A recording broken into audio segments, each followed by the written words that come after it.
Father, we thank you so much for this opportunity to talk about our world and what people think and how they feel. Because we do love them, Father, and we want them to come to a knowledge of the truth. But sometimes in our Western arrogance, we think we know all the answers to all the questions. Sometimes we need to step back for a moment and feel a little bit of the humility we should feel to realize that this is all a process of discovery. And that some of these other faiths raise good questions for us to answer and think about what God really says in His Word. And we need to sort out what God really says and what we think He says because of our traditions, because of our assumptions, because of our biases.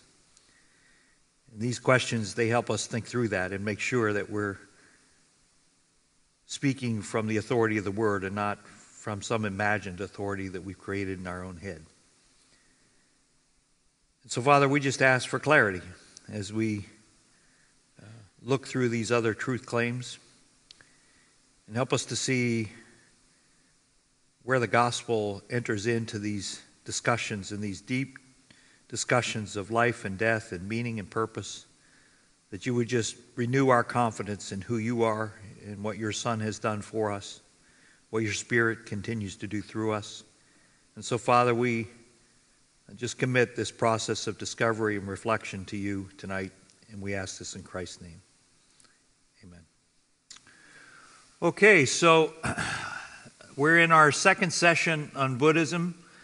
We're going to kind of have to back up a little bit, though, and we left something on the table from last session that we're going to have to go back and clean up before we can press on to the material for today. So we're going to go back and look at some depth at these Four Noble Truths that come from Buddhism and kind of bore into them with a little bit of detail. And then after we get through that, then we'll go to what we were going to cover through most of this. This is the later developments of Buddhism. In other words, what happens after the Buddha. So we're going to do that today. Again, just as a reminder, we kind of talk through everything, and then we'll save all your questions to the end, write them down, and we'll have a period of questions at the end.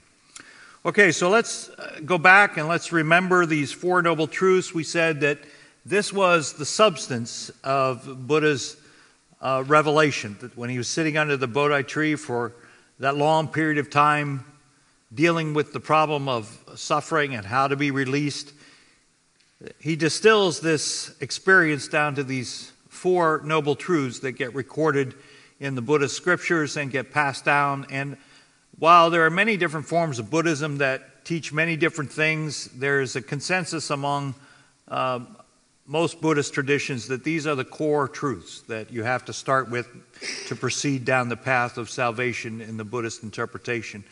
And so we kind of reviewed them briefly last week.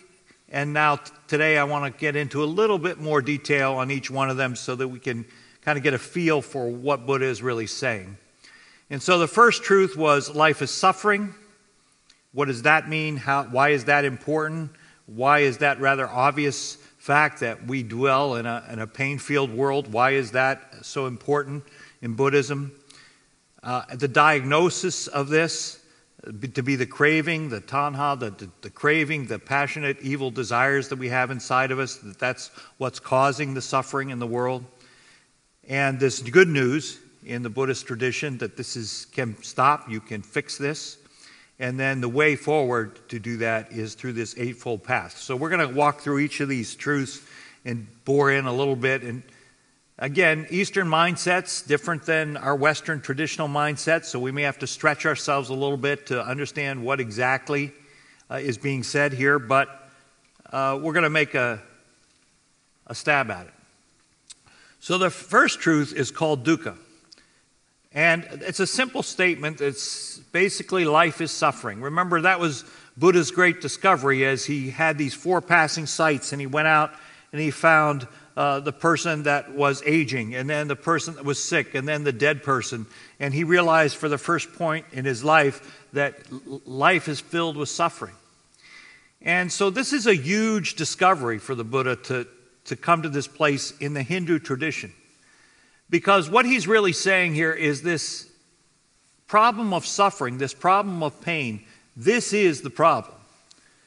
So what's not the problem is your relationship to God or finding the path of salvation or anything like that. That's not the problem. And so Buddhism at the very basic level is not really a God-centered religion. It's not about God. You're not trying to find God in the Buddhist religion. And so I warned you when we started this discussion of world religions that one of the big challenges is defining what is religion, because we all assume religion has something to do with God or gods, and that's sometimes in the definition of religion.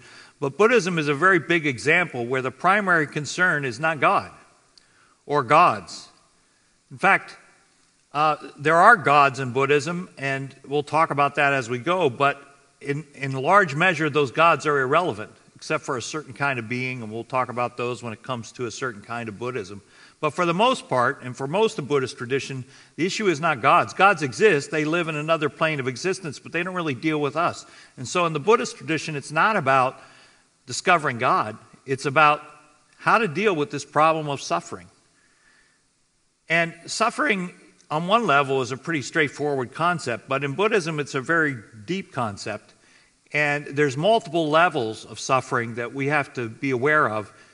And that's really the trap that we're in. We're enslaved to this suffering in the Buddhist tradition. And if you think about it, the way they think about it, you can see how hopeless life can maybe be.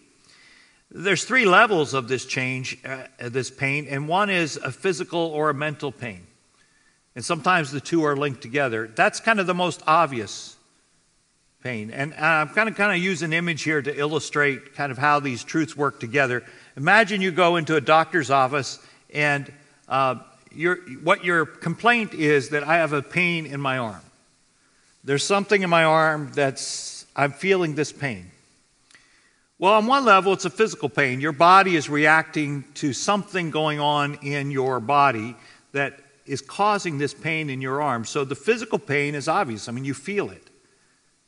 Not so obvious is the fact that that physical pain is now causing you mental pain, right? Because sometimes it's literal, like you have a headache because of how much pain you have in your arm, but sometimes it's more subjective than that. It's your obsession with the pain. You can't think about anything else but this pain in my arm. You can't think, and it affects you at your work job, so you can't think clearly about your work. You can't think clearly about your relationships. The way that your mind and your body are linked together, this pain in your arm, it creates all kinds of problems in your mind. And conversely, sometimes because our minds are deceived, we actually create pains in our body. We imagine pain. We don't know if it's real or not real. So the assumption then is our life, if you go out there and kind of see everybody, this is a common reality. There's physical pain, mental pain. The two are linked, and you just can never escape pain and suffering in your life. So the fact that we're suffering, and so the whole world, Buddha says, is locked under this trap of pain and suffering. And that's what we're struggling against. We're pushing against. How do we get away from this pain and suffering? In Christianity, we call it the problem of evil. The fact that evil is pervasive and you just can't get away from it. It's everywhere you turn. And so for Buddha, that's the problem we're trying to solve. So it's a very practical kind of psychological problem. It's a physical problem, but a psychological problem. And so that's where his teaching focuses. He never intended to start a new religion. He came from a Hindu tradition. There were plenty of gods. He didn't stop believing in the Hindu tradition. He was trying to start a new way of thinking and focusing upon the problems, not just making it theoretical or speculative. He wants to get to the real core. What is the real problem? And it's this physical or mental pain. And I got to tell you, I understand that, because a lot of people, when they come into my office, that's why they're sitting there. Because there's something either physically or mentally or relationally that's messed up their life. And so Buddha's simple point is, let's begin there. And the first layer then is this physical or mental pain. That seems to be obvious. Well, part of the pain, if you go the next layer deep, is why is this so painful? Because things are changing. Things seem to change. It's never the change in your life creates pain. The transitory nature of your life, things just bring pain into your life. So again, to take this image of the pain in your arm, one of the things that makes it so disturbing is you didn't used to have a pain in your arm. You remember the good old days when you could go outside and do exercise and it didn't hurt your arm. They were usually younger years, especially I'm in my 50s now. I remember the good old days where I could shovel snow and not have to take a nap for an hour and a half when I was done, you know. So part of it is the change. There's so much change in our life that it creates this tension and pain in our life. Relationships change. People that love us no longer love us. People that are close to us die. They move away. It creates emotional, mental pain. Our job changes. Our financial situation changes. Our physical condition changes. All these changes in our life, they just create more suffering and pain. And so this creates a bigger problem and a bigger suffering issue because you can't control that. There's nothing you can do about that. The suffering is out of your control. It seems to be. Let's put it this way. It seems to be out of your control. It's all these exterior forces that are coming into your life and producing this change. And so this is the broader problem than we thought. It's not like take 2 aspirin and it'll be better. Because you can't control all these factors in your life that seem to be changing at a rapid rate. It creates more pain. And so the problem is more pervasive than even physical or mental change. It has to do with causation. It has to do with the infinite number of causes that are causing your pain. So you're digging a deeper hole here in Buddha's mind. And that gets to the whole underlying problem. The deepest level of pain is that it's due to this nature of conditioned things. And this is a kind of a elusive concept for most of us from the Western tradition. It'll kind of be hard for us to grasp, so I certainly don't understand it in all of its depth. So this is the blind leading the blind here, trying to explain to you, I guess. But why is change such a damaging problem to it? It's because of this impermanence of all things. Like nothing is reliable in the Buddhist tradition. You can't count on anything being the same. There's nothing really of substance that underlies. It's always in flux, always in change. There's no solid place to rest your soul, no solid place to rest your being. There's nothing you can count on, no one you can count on that's the same today, yesterday, today, forever. And this to me is one of the real distinctions between Buddhism and Christianity. In Christianity, we start with the assumption there is a God who is the same yesterday, today, forever. There's no such thing in Buddhism like that. Everything is in transition. Everything is in change. And this is part of what creates pain in our life. Because we expect things to be the same. We expect our arm that worked yesterday to work today. We expect that our relationships that we have today will be there tomorrow. We expect that our country, our finances, our health, our relationships, what we have today, it should be that we want them to stay the same. We want reliability, stability in our life. We want a stable situation. And so the fact that everything is impermanent, everything gets changed, and again, built on top of that, not only change, is the fact that it changes because there's 1,000,001 different causes of these changes. You can never control it. Everything's conditioned by something else. So this is like an out of control chaos that we live in. And that's really at the root of all of our pain. It's the fact that nothing stays the same. It always changes over and over and over again. That's the basic high-level understanding of what Buddha is saying by the very simple truth. It begins with suffering. We've got to find our way out of this mess where evil is just so prevalent, and it's due to so many factors we can't control. And this pain of conditioned things, it really is based upon a couple assumptions that we have to kind of get clear, at least in the Buddhist mind, of why we have this, why things change so much. And it's because of this one way to put it is this illusion of existence. We live in a world where we assume things exist. And so it's painful for us when we find out they're not really there. We assume relationships exist. We assume that our jobs exist. We assume that even that buildings and trees and all this kind of stuff, it all exists.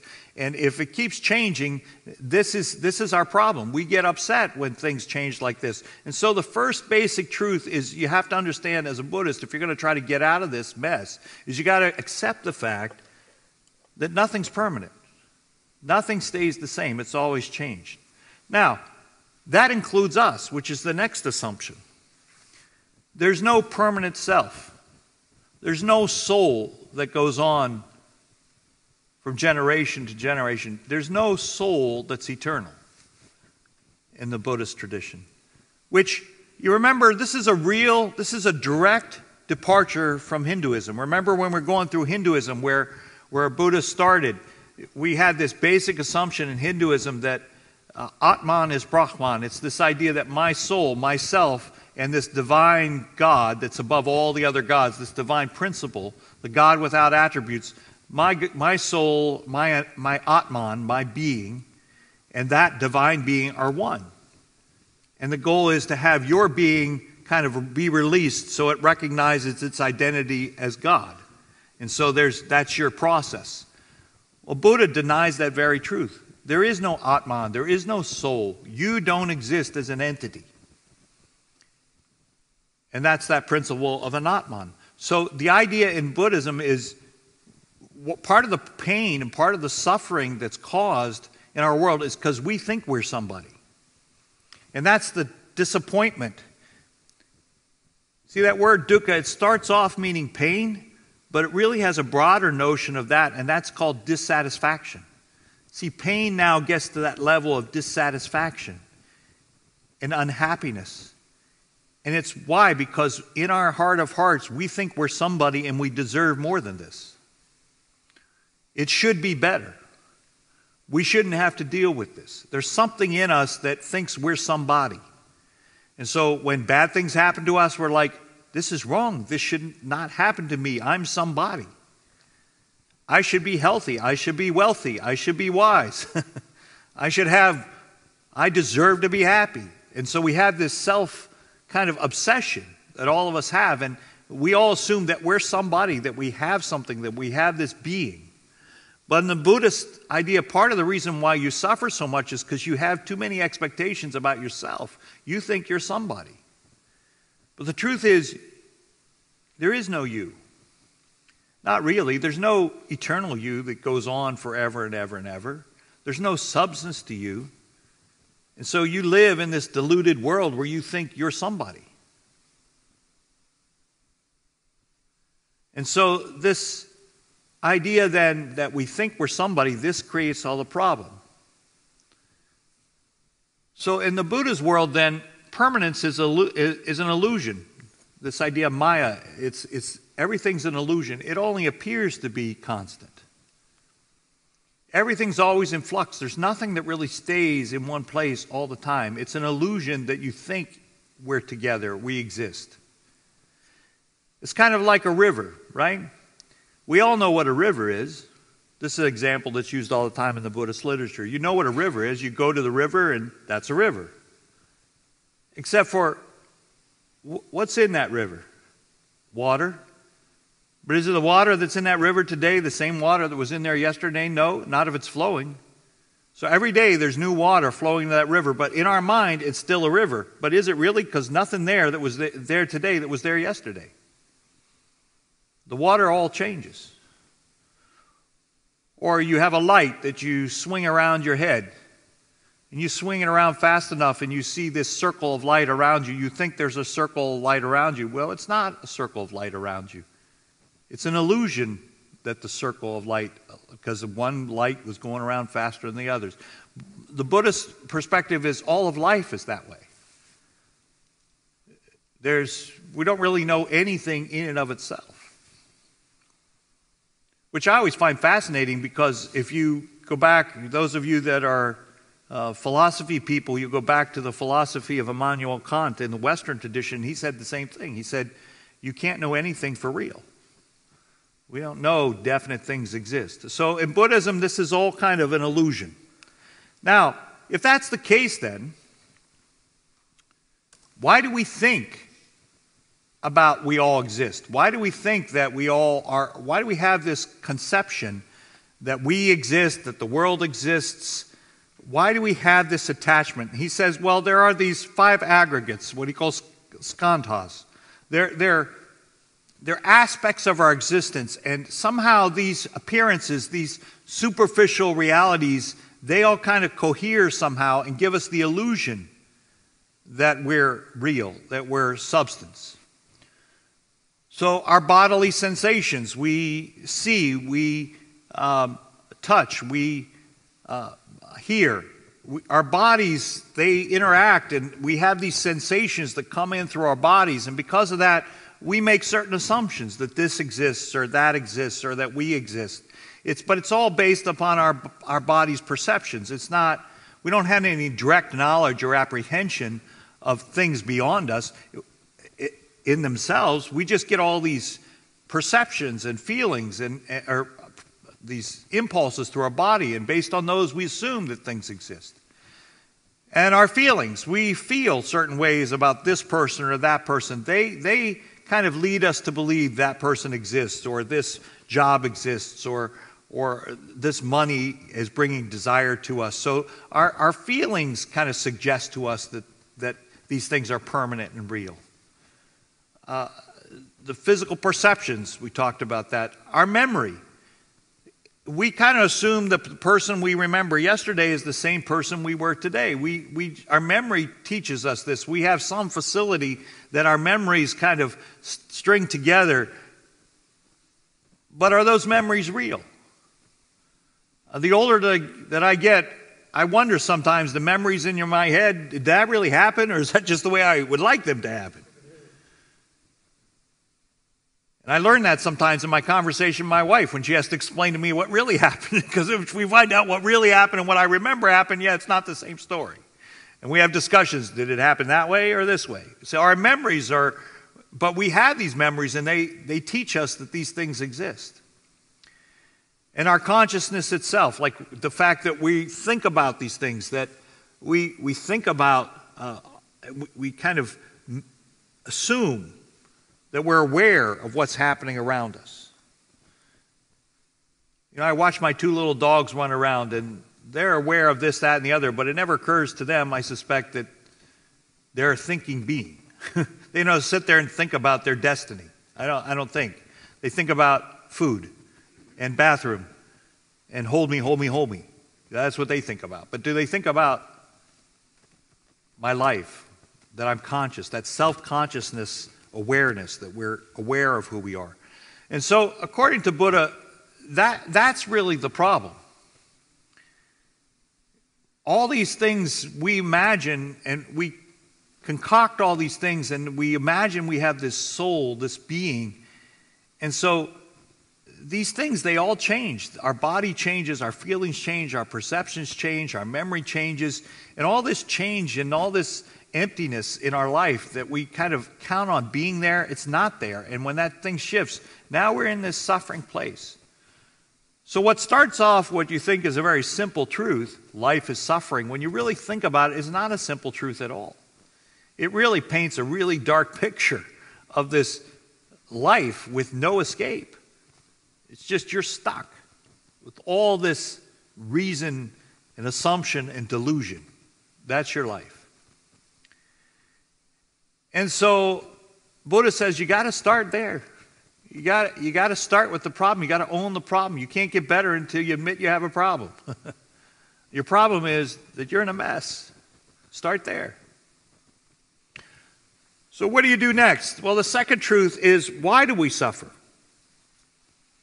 So again, to go back to our analogy, you go into the doctor and say, my arm hurts. You got to figure out why the arm hurts. And so a wise doctor looks at your arm and says, well, it could be that 2x4 stuck in it. That probably is the cause of the pain.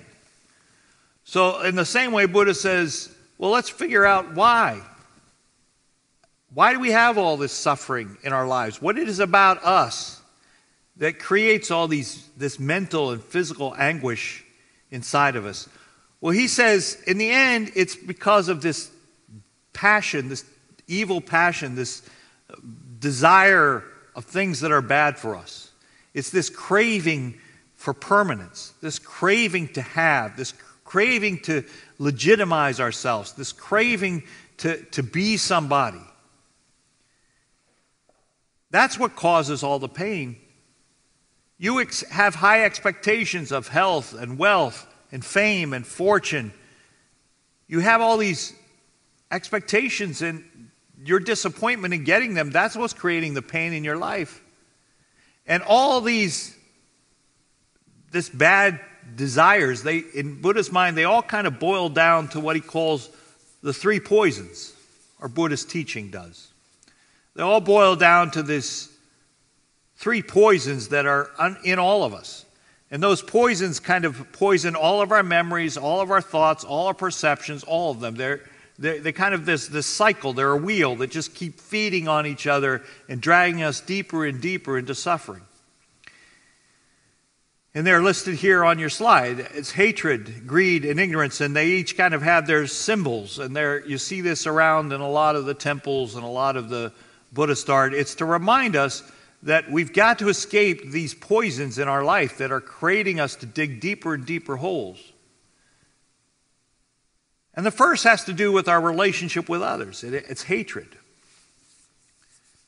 This idea of a snake, this hatred that creates a break in the relationship.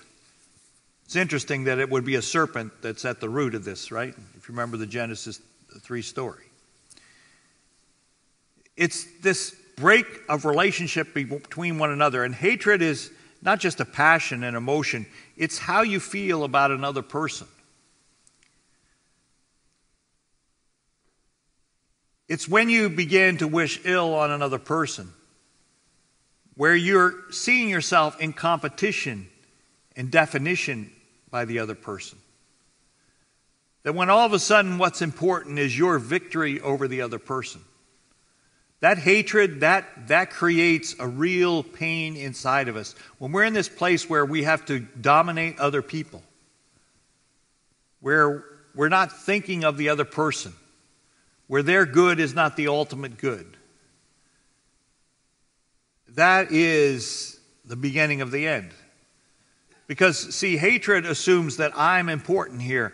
My will, my wants, my desires are more important than your will and your passion and your desires. My desires come first. Therefore, because you're not helping me get my desires, I, at some level, don't like you.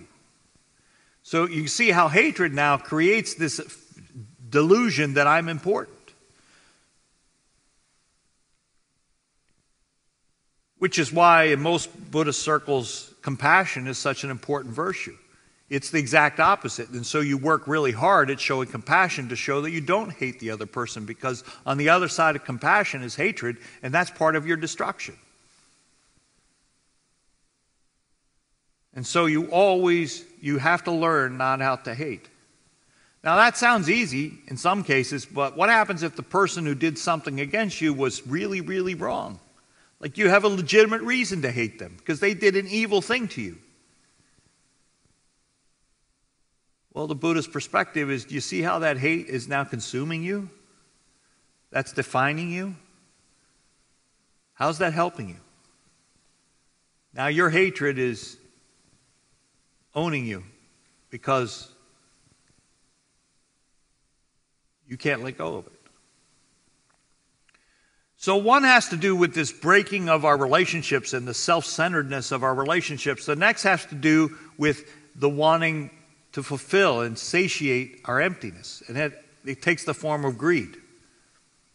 A rooster or a bird just going around pecking at the earth trying to get all its stuff, you know?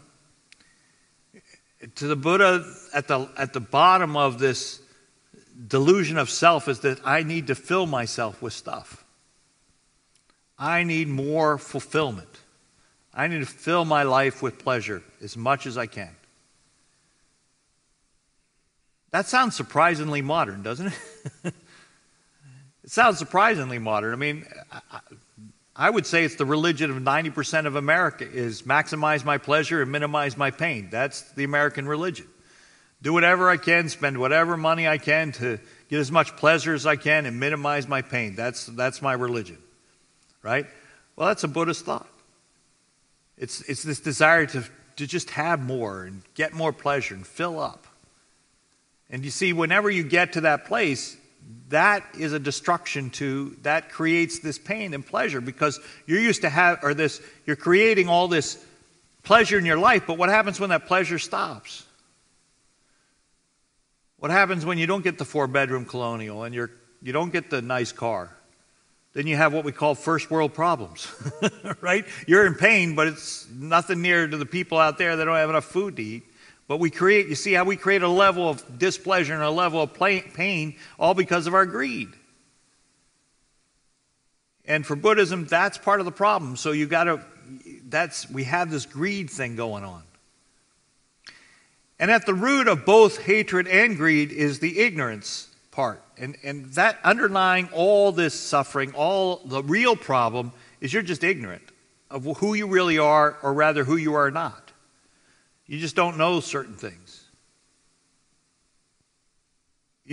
And oddly enough, or appropriately enough, the symbol for ignorance is pig. I didn't make that up. That's a Buddhist thought.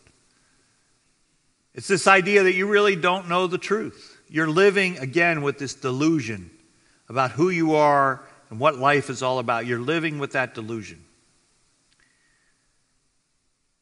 And so that's really what causes all our suffering, is we have these passions and cravings at root of hatred and greed, and out of these other things come like lust and some of these other damaging emotions. They come out of these essential poisons, and then they dominate our life. And so those are the big 2x4 that's sticking in our arm. That's what's really causing all of our pain and suffering. So that's why the good news of the Buddhist tradition, the gospel, if you will, of the Buddhist tradition, is that we can stop this. We can stop this problem of passion and desire and craving. There is an answer to all this. Now, we have to understand that when Buddha talks about this, he's in this Hindu tradition, and just to remind ourselves of what that belief is, it starts off with this notion of samsara, this wheel of rebirth. We know it a little bit as reincarnation, but it's not a good thing. It's this idea that you keep coming back into life, into life, into life, and if we realize that the center of life, if Buddha has just pointed out, is suffering, then it's not a good thing that you keep coming back and back and back and back. It means you messed up. You're back in this world because you messed up in your last life. And again, in Hinduism, that could happen hundreds and hundreds and thousands of times. And the thing that drives that wheel around is the karma. All the bad stuff that you did. It keeps going around and around and around and around. And so that's true for Buddha. The idea that you build up this karma. Now, for Buddha, it's slightly different, because you remember in Hinduism, what went around and around and around was your soul, your Atman. The fact that you, for Buddha, there is no you. So what goes around and around? It's all those skandhas. It's all those, your body, your mind, your perceptions. It's that collection of illusions. In other words, the illusion keeps perpetuating itself over and over and over again. Those illusions keep you going around those wheels. And they keep going. It's like a bad dream that never goes away. It takes all kinds of different forms. Buddhism, that bad dream, it just repeats itself over and over and over and over again. And so you're trying to get out of that silly wheel that just keeps bringing you back into another life of suffering and different kinds of suffering. And so you got to work through that. And so that's really the problem for Buddha. That's why you have to go after this. But the good news from the Buddhist perspective is that there is a way out for you. You can't escape. We said in Hinduism that most people in Hinduism believe they have no idea when they're going to get out of this wheel of rebirth. Never. I mean, they have no clue. The best they can do is hope that the next time they come back, they're a little better off than they were this time. Very few people think this is it. You got to be in a really special place before you come back and realize, I'm finally going to get out of this mess we call life. But in Buddhism, we move another step closer to saying, no, there's possibility here. It's not as remote as you think. That's the good news of Buddhism. That's the gospel according to Buddha, if you will. That there's a chance that you can escape this. And the escape is probably a term you've already heard called nirvana. Nirvana, literally, it kind of talks about a blowing out of a flame. So whatever that appearance, that illusion, and a flame, again, it's not constant and it's not steady. A flame is always changing. There's an illusion of a flame, but the essence of it, the substance of it, it's always changing. And that's why this image of nirvana, which is the flame goes out. There's no illusions that keep going. The flame just disappears. Those skandhas, those perceptions that have been going around and around, they just disappear. They're gone. You're no longer dominated by change, by the conditioned nature of things. That stuff no longer bothers you. You've escaped. You're trying to break out of that wheel. Now, what does nirvana look like? Well, there's crass kind of pictures of it, of like heaven-like images, and that's true in some schools of Buddhism, and we'll talk about Pure Land Buddhism and what that looks like in the next couple weeks. But in essence, there's kind of two levels of nirvana that you can have. One is called nirvana with residues, and that's an escape that you can actually achieve in this life in Buddhism. Especially in the tradition of Buddhism we call Mahayana Buddhism. There's this idea that in this life, you can get to this place of mind and this state of mind where this change no longer affects you. You kind of live above the change. Where all the change, where all the suffering, where all the mental anguish, you've come to a place of enlightenment and truth in your life that these things around you no longer bother you. You kind of live above the fray. It's that image of kind of this person that nothing disturbs them. You probably have somebody in your life, like everything's going crazy all the time, and they seem to be just at peace. Some people just thrive in chaos. And me, I'm the kind of type A guy that I'm looking at those people and I say, what's wrong with them? Don't they know the building is burning? But they just have this. Well, in the Buddha mindset, it's possible for all of us to get to that place where change and fluctuation and broken relationships and even physical pain, that's something we just take in stride. We're above the fray. There's a place that you can get to, that mental place of escape, where your mind is no longer deceived by all these illusions and all this change. You can get to a mental state to overcome all this. Now, it's called nirvana with residues because the idea is you still have perceptions. You have perceptions of self, you have perceptions of other people, you have perceptions of the universe. But if you reach nirvana in this life, you can realize what you're really doing, that those talk about self and about others and about existence, those are just language we use to carry on a conversation. The truly enlightened person understands that those are all states of flux. So that's one level. There's a certain level of freedom that you can achieve in this life, but parinirvana, parinirvana is what happens at death. That's nirvana without residues. That means there's no more suffering. That means there's no more you. You're gone. There's no more soul. There's nothing to continue to suffer. You don't come back into the wheel of samsara. You've now gone away. Suffering has stopped.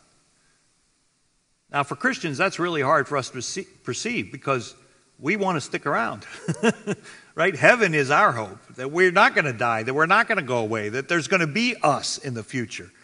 We think we are going to live forever. So it's the exact opposite hope in Buddhism, that there is no you beyond this life. You just want the suffering to stop, and you want freedom from all that. And then, so it's this idea that the candle goes out and the wheel stops. Now, stick with us here, because there's going to be a type of Buddhism that goes beyond this and says more about what can happen after this place of parinirvana. But there's different schools of Buddhism believe different things about that. Whether this is the end state or it's not the end state is debated. But regardless whether it's the final state or the end state, it's a state to which everybody aspires. People want to get to that place where the suffering is finally over. So that's kind of the goal. So that's Buddha's, again, to use our analogy, you come into the doctor, you have your pain in your arm, the doctor diagnoses and says you have a big 2x4 in it. The good news is I can operate. The good news is we can get rid of the cause of your pain. We can take that 2x4 out and you can feel better. So the next logical question is, how are you going to do that? What's the process? How do we work on that to make the pain go away? What's the pathway that it's going to take us to escape all the suffering and anguish in the world? Well, in the Buddhist tradition, it's called the Eightfold Path. Now, one of the dangers in studying Buddhism is you get all these lists, 3 this, 4 that, 8 this, 5 this, and you kind of memorize all these and you learn them enough to know the test, right? But the truth is, Buddhism is a lot more complicated than that. And this is kind of one understanding of the pathway. It's the most predominant. It's the one we talk about the most. But there are a lot of other lists. This is just one that is the most talked about as the pathway. And so, since that's the one that most people know about, that's the one we'll talk about. And there's various arrangements of this and explications of this, but at this very simple level, how do you as an individual go through the process of finding this release? Well, there's this Eightfold Path. And I wrote them out there, and this is the best English translation I could come up with based upon my research.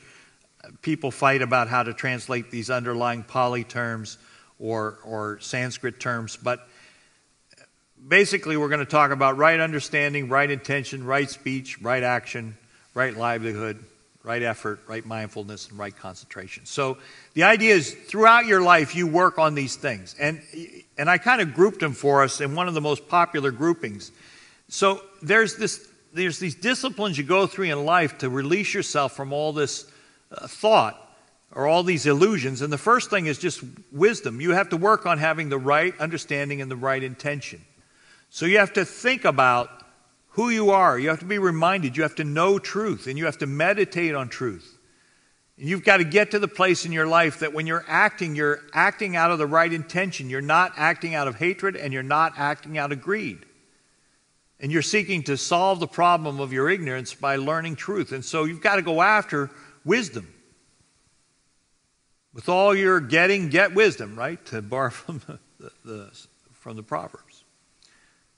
So on one level, you've got to learn. And then you've got to work on your ethical conduct. I mean, this is similar to what we saw in Hinduism. There's this idea like ethics are an important thing. Like you have to do the right thing. Karma is out there. You do bad things and the karma just continues keeping you coming around cycle after cycle. So you got to get rid of the bad karma by doing the right things, piling up good karma. Is it salvation by works? Well, in some respects, yes. You've got to pile up good things, because that good activity, it kills the bad activity. And so rather than hating people, you got to find ways to love people. You got to say the right thing.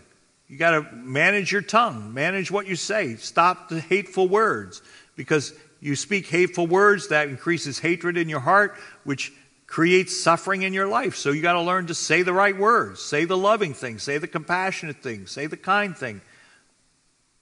Right action. Do the right thing. Do the loving thing, do the kind thing, do the selfless thing. Remember, we talked about the stories of Buddha in his previous lives where he was the rabbit that threw himself on the fire to feed the sage, right? It's the selfless act, the example of Buddha.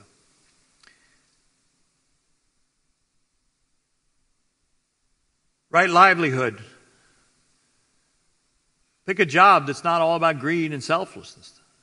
You pick a job that isn't about killing and murder. Pick a job that doesn't put you in harm's way all day long.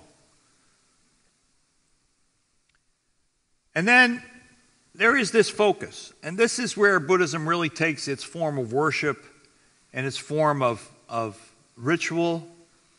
Much of the worship, most of the ritual that's purely Buddhist. Now there's rituals that go on in Buddhism that really kind of incorporated from older religious traditions, Chinese, especially when it makes its way into China and Japan. Some of the older folk religions there, Shintoism and the rest in Japan and China, some of the other folk religions, they kind of incorporate themselves into Buddhism. And so you see kind of rituals that blend the two together. But the purely Buddhist aspect of worship is all about meditation and concentration. You got to focus your mind. You have to get these things, this truth. So meditation becomes a key way of functioning in the Buddhist tradition. You're trying to focus your mind on what's true, not what's false. And so we'll have a few words to say about meditation a little later on. So how do you break free of, how do you get the 2x4 out of your arm in the Buddhist tradition? You got to work at it. It's a lifetime of discipline, of learning and doing the right thing and saying the right thing and meditating on the right thing. It's a lifetime of effort that you devote to these things. And so you got to be a rigorous practitioner to experience that place in nirvana where you can escape from all the fluctuations of life and finally have that peace of mind that comes from not being the victim of all this change and all this suffering. So again, we're here in this church talking about Buddhism, and every once in a while I try to kind of point out the distinctions. That to me is different than the Christian understanding of grace, salvation by grace. I mean, the Christian tradition, there's a recognition that no matter what effort you can do, you're never going to fix it on your own. I mean, that's why we need grace. That's why we need Christ. That's why we need God. But in large measure, Buddhism, at least in its first stages, is an effort-based religion. In Hinduism, we found the same thing. Remember, for a large chunk of Hinduism, we found it was effort-based until we got to that last stage that was kind of what we call bhakti Hinduism, where all of a sudden there was an idea, attach yourself to God. There was a relationship with the God of your choice, and that relationship with the God of your choice can bring release. Well, we're going to see in Buddhism that develops too. There's going to be an element of salvation through something else, some other. They're going to be developments in Buddhism. But the great mainstream idea in Buddhism is that it's based on your own effort that you're going to find this release. Again, pushing on that definition of religion. But we said in our definition of religion, religion was this people, beliefs, practices aimed at understanding the transcendence of human existence. In other words, what is it about humanity that is different, that we have to kind of wrestle with? And so in that regard, this is a religion, but it's not a religion, at least in its inception, that says, I want to believe in a God to save me. Not in the majority of Buddhist tradition. It's your effort to break out of this suffering. So that then is a little deeper understanding. Again, we've just touched the surfaces. People spend their whole life talking about these truths and what they mean and all these different aspects. And, there's plenty of resources out there on the web if you want to hear more. But this at least gives us an idea of what's going on in the Buddhist mind. What we need to do now and transition, what I really wanted to kind of get to today, and with what time's left, we'll just begin to touch on it. And then we'll come back next week and kind of pick up from here. But what are those? How did Buddhism develop out of the Buddha, which we talked about last week? And again, those of you who weren't here last week, that talk is out there on the web under the media, Learnings Online on our website. You can kind of see the talk. But how do we get from the life of Buddha to Buddhism as we know it? How did this develop over time? Well, we're not going to be able to get to it at a deep level, but let me kind of suggest a couple kind of highlights that help us see the transition from getting from the life of Buddha to Buddhism as we know it today. And it starts very soon after that with maybe, this is debated, whether it's 100 years, 200 years after Buddha. Nobody's really sure. And you look out on the different resources, and different people have different ideas about when this Buddhist council happened. You read through the sutras that describe what happened. Again, the tradition is that it's 500 monks, and the site is marked, and that's where tradition says this happened. And the real issue there is within that 100 years or 200 years of Buddha's life, there was this need. I should say one other thing while I'm thinking of it. Everything we talked about for the Four Noble Truths, that was in last week's handout. I'm a little late for you to say that, right? Everything of the Four Noble Truths, that was in last week's handout. So if you didn't pick up last week's handout, go back there. All the Four Noble Truths are in that. The new handout you picked out today, that starts here. So I apologize. It's hard to find good help. You know what I mean? Get a smarter person to teach this class, and none of this would be a problem. All right. Now, look in your new handout that starts today, and we'll pick up with this. Here's the problem. Within 100 years or 200 years of Buddha, depending on when you believe this council took place, there is a problem about what did the Buddha really say? Now remember, nothing was written down at this point. Everything's from memory. And so 100 years in, people began to say, well, what's the true Dharma? What's the teaching? What did Buddha really say? What is the truth that we ought to follow? And so within 100, 150 years, people began to meet and they began to debate what was really said. In some ways, it parallels what we see in church history as far as Christianity too. What happens after Christ dies and the apostle dies, the early churches have to get together and say, now what is the authentic witness to who Jesus was and what's the spurious records that are out there? So it's a natural progression of things. Within 100 years of the death of the founder, people are going to be anxious to preserve the actual truth, like what really happened. And so this council gets pulled together, and the primary purpose is to preserve this teaching. What did the Buddha really say? And we have accounts of this council or this activity, and here are the traditions. Again, it's up to you. I mean, most Buddhists believe these are historical records, and this is what happened. The tradition is that it's presided over by one of the leading disciples of Buddha during his lifetime. Mahakasyapa was one of the ones who heard Buddha, was one of his companions, so the tradition tells us. So he presides over this early council. Question being, what did the Buddha really teach? What was the Dharma? That's the word for Buddha's teaching. And what we're told in the tradition is that it kind of took two forms.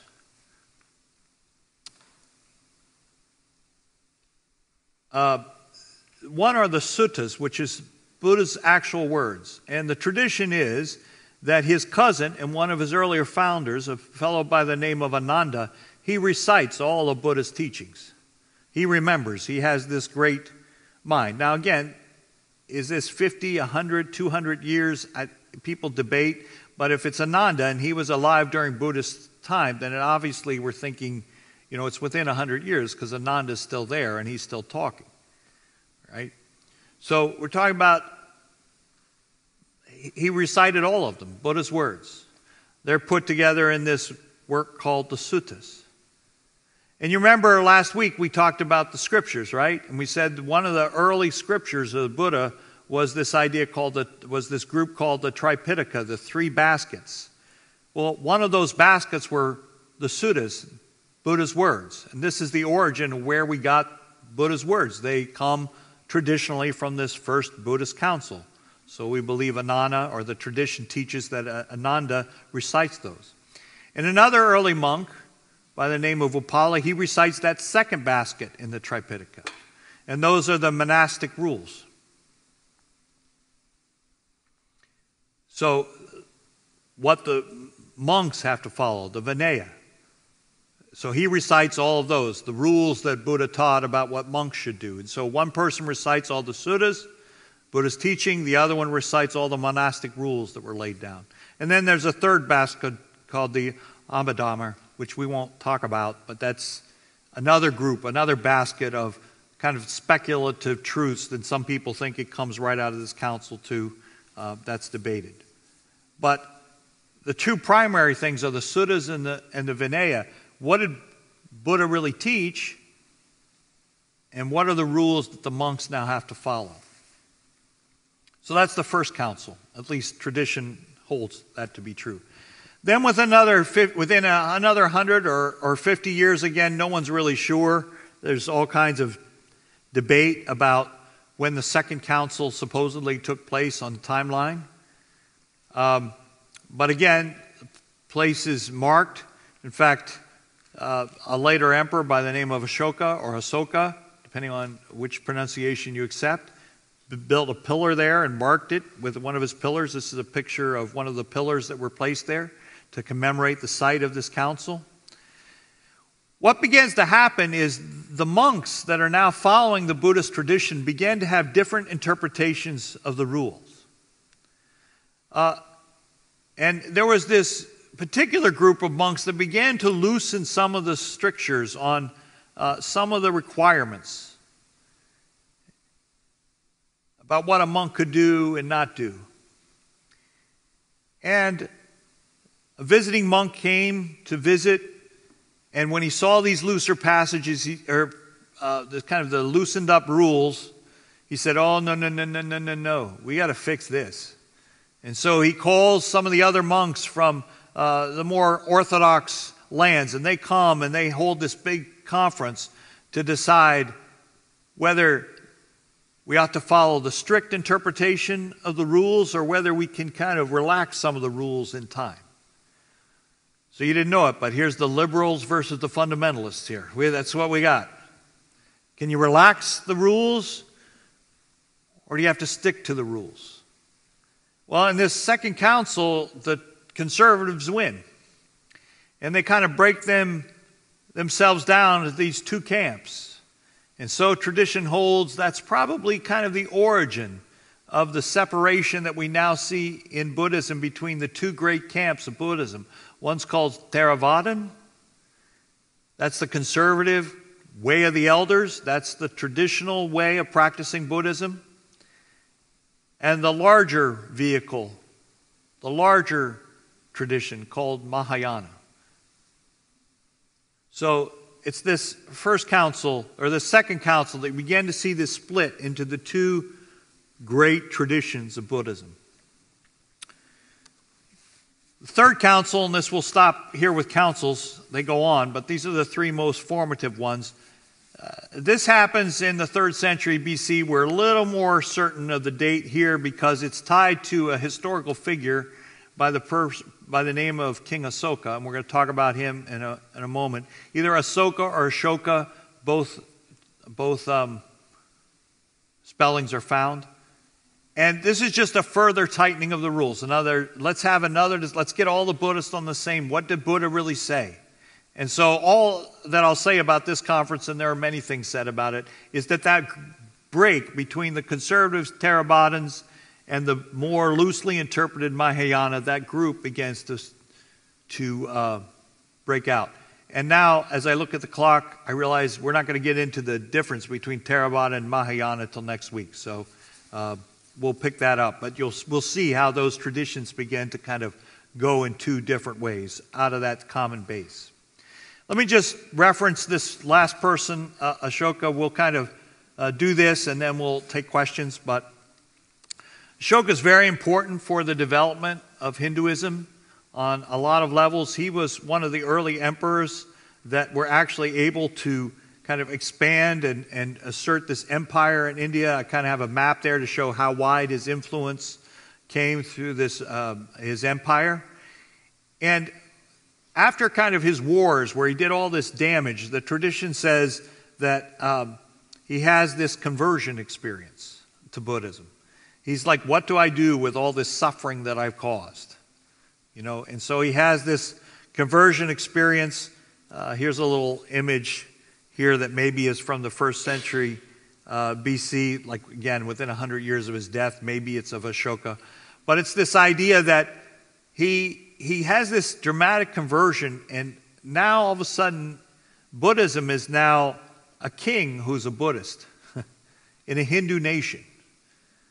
And in a predominantly Hindu society, you have this large swath of territory that's now ruled by a Buddhist. And so you have this strong encounter between Hindus and Buddhists during this period. And Ashoka takes great steps and great strides to institute Buddhism firmly within India. And so one of the ways he does this is through these edicts and pillars. He goes all the way through his empire, and he puts different edicts about moral laws, commandments, if you will, puts them up all over India. And we found certain stones of these things all the way through them, and they're put through pillars as well as other monuments. And so he puts these all the way through India to teach people about the right path, what you ought to do, what you ought not to do. And he marks all these pilgrimage sites. I showed you the pillar at Lumbini. That's the place, the traditional place of Buddha's birth. And he puts these pillars all the way through there, and I gave you a little map of where he puts those. And so he establishes historically within a few hundred years of Buddha's life, where at least by that point in tradition, the sites of Buddha's birth, where his enlightenment happened, where his first sermon happened, where his passing happened, that he marks those with pillars so that people would have a place to go. And so he starts this whole movement of pilgrims going to the sacred sites of Buddha. So that's Ashoka that starts that. And the other thing that he begins to do is he actually begins to constitute Buddhism as a missionary religion. Buddhists now, as part of his growing influence, as part of his economic trade, he sends Buddhist message out into the rest of the trading area. And we see a little map here of some of his missionary expansion. Buddhism becomes a missionary religion. It goes outside of India. In fact, what ends up happening in the final analysis is Buddhism actually gets exported at such a huge level that now the majority of Buddhists live outside of India. In fact, very few Buddhists still live in India. It's a minority tradition in India. As due to all kinds of factors, one of the major ones, as we learned last week, was the influx of Islam into Hindu territory. And so it become mostly an Islamic and a Hindu tradition. Buddhism gets squeezed out over the history and gets transported to places like China and Japan and the Far East and Indonesia, Burma, those places. Obviously still in Nepal and different areas like that. But anyway, you can see this spread of Buddhism. So a lot of that comes out again to this Emperor Ashoka. So I just wanted to make you aware of kind of the way that Buddhism now becomes kind of an official religion. It's kind of what happened to Christianity when Constantine becomes the emperor. Now Christianity is the official religion of the empire. Well, this is kind of the predating Constantine by some 500 years. We have this Emperor Ashoka that now, at least in his empire, makes Buddhism the official religion of India. And that lasts for a certain period of time until, again, Buddhism begins to decline. So that tells you a little bit of the next steps of what happens after Buddhism or after Buddha's passing. And next week then we'll pick up and say, what about these two big camps of Theravada Buddhism and Mahayana Buddhism? How do they differ? Where is Theravada Buddhism kind of popular? What are their beliefs and thoughts? Versus Mahayana, which Mahayana is the largest. It's the vast majority of Buddhists in the world are follow Mahayana, but the smaller Theravada. So this will be our presentation for tonight. We'll say a word of prayer, and then we'll take questions. Father, we thank you so much for this time together, just further reflecting upon what you have done in the world and this world in which we live. And Father, our thoughts and prayers are always that we want to seek you, hard after you, and that the words we speak to our neighbors, regardless of their religious tradition, will be words of encouragement, words of truth, words of hope, and words that are based on understanding, not on accusation or fantasy, but solid understanding of what people think and feel. And so, Father, we ask this in the name of Christ Jesus our Lord. Amen.